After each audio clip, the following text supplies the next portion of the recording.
అసలు ఏం జరిగింది? ఈయన వీటి కాలనీ స్టేజ్లో అప్పటికే ఆపి ఉన్నాడు. ఆ తర్వాత వివేకానంద బొమ్మ స్టాచ్యూ ఉంది కదా, అక్కడ కూడా ప్యాసింజర్ని ఎక్కించుకున్నాడు. అయితే అతను వెనకాల ఫాలో అవుతున్నాడు. బండి మీద ఆయన బైక్ మీద ఆయన వైఫ్ని తీసుకొని వస్తున్నాడంట.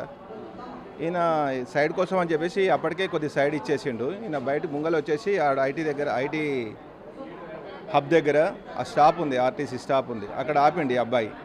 రావడమే లోపలికి రావడం, డ్రైవర్ని పట్టుకొని గుంజడం, పిడిగుద్దులు కొట్టడం, చెప్పు తీసుకొని కొట్టడం, ఇవన్నీ చేసిండు.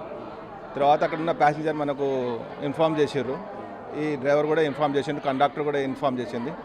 ఆర్టీసీ నుంచి మేము ఇమీడియట్లీ అటెంప్ట్ చేసినాం ఆ ప్లేస్కి. వెంబడే పోయి కంప్లైంట్ చేయడం జరిగింది.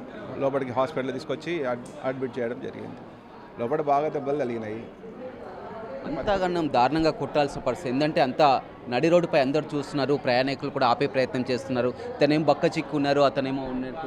అక్కడ సైడ్ దగ్గర కూడా ఇన్సిడెంట్ జరిగిన ప్లేస్లో కూడా ప్యాసింజర్ చాలామంది కూడా మధ్యలో ఆపడానికి ప్రయత్నం చేశారంట. కానీ అసలు ఆగకుండా బాగా కొట్టిండు అబ్బాయి.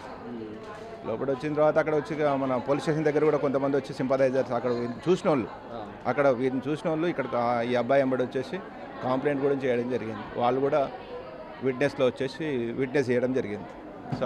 చూడొచ్చు, నిజంగా చూడవచ్చు, చాలా ఎంతో అమాయకంగా కనిపిస్తున్నటువంటి ఈ డ్రైవర్. అదే వేరే డ్రైవర్లు అయితే పెద్ద ఎత్తున వాగ్వాదం చోటు చేసుకోదు, అమాయకుడిని దొరికించుకొని కూడా ఈ విధంగా వెంబడించి అత్యంత దారుణంగా కూడా అతనిపై దాడి చేయడం జరిగింది. ఈ ఘటన ఆ బస్సులో ఉన్నటువంటి ప్రయాణికులు కానీ చుట్టుపక్కల ఆపే ప్రయత్నం చేసినా కానీ అతను మీద కూర్చొని కూడా వెంటపడి కూడా కొట్టినటువంటి ఘటన మొత్తం ఇప్పుడు సోషల్ మీడియాలో కూడా వైరల్గా మారింది.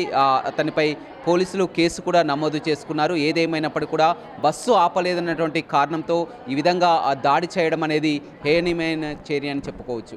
రవితో రమేష్, బిగ్ టీవీ, నల్గొండ.